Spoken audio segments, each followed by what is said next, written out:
ഇന്ന് അത്തം. അപ്പൊ അത്തം പത്തിന് തിരുവോണം എന്നാണല്ലോ. അത്തം തുടങ്ങി കഴിഞ്ഞാൽ പിന്നെ പൂവിടലിന്റെ തിരക്കായി. സത്യം പറഞ്ഞാൽ ഓണം ഒന്നാളുള്ള ഏറ്റവും വലിയ ക്വസ്റ്റ്യനിൽ ഒന്നാണ് എനിക്ക് പൂവിടാൻ എവിടുന്ന് പൂ കിട്ടും. ഈ വാങ്ങണ പൂ മാത്രം ഇട്ടൊരോണം ഇഷ്ടമല്ലാത്തതുകൊണ്ട് ഞങ്ങൾ രാവിലെ തന്നെ പൂ പറിക്കാനാണ് ഇറങ്ങി തിരിച്ചിരിക്കുന്നത്. അപ്പൊ കുറെ ദൂരത്തേക്ക് ഒന്നല്ല കേട്ടോ പൂ പറിക്കാൻ പോയത്. ഞങ്ങൾ ഇവിടെ അടുത്തുള്ള സ്കൂൾ ഗ്രൗണ്ടിലേക്കാണ്.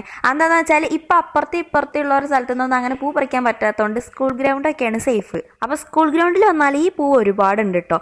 ഇനി ഈ പൂ ഒരുപാട് ഞാൻ കണ്ടിട്ടുണ്ടെങ്കിലും ഇതിന്റെ പേരൊന്നും എനിക്കറിയില്ല. അപ്പൊ ഒരു മാങ്ങമണക്കുള്ള ഈ ഒരു പൂവിന്റെ പേരറിയണവരുണ്ടെങ്കിൽ കമന്റ് ചെയ്യണേ. എന്തായാലും അങ്ങനെ അവിടുന്ന് കിട്ടിയ കുറച്ച് പൂവൊക്കെ കൊണ്ട് വീട്ടിലേക്ക് വന്നു. പക്ഷെ വീട്ടിലേക്ക് വന്നപ്പോൾ ഞാൻ പൂക്കളത്തിന്റെ സെന്ററിൽ വെക്കാൻ നിന്ന ആമ്പല് കാണാനില്ല. അതെന്തോ തിന്നു പോയിട്ടുണ്ടായിരുന്നു. ഈ ആമ്പലൊക്കെ തിന്നുന്ന ജീവി ഏതാണോ എന്തോ. സത്യം പറഞ്ഞ ഇപ്പൊ ഇത് കുറച്ച് ദിവസമായി ഇവിടെ ആമ്പൽ എന്നും വിരിയും. പക്ഷെ സെക്കൻഡ് ഈ സാധനം കാണില്ല. സത്യത്തിൽ ആമ്പല് വിരിഞ്ഞ കുറച്ച് ദിവസം അത് അങ്ങനെ ഉണ്ടാവുമല്ലോ. പക്ഷെ ഈ പൂവും അതേപോലെ തന്നെ പെലി ഇതേപോലെ തിന്നുണ്ട്. എന്ത് ജീവിയാണെന്നുള്ളത് എനിക്ക് ഒരു പിടിയില്ല.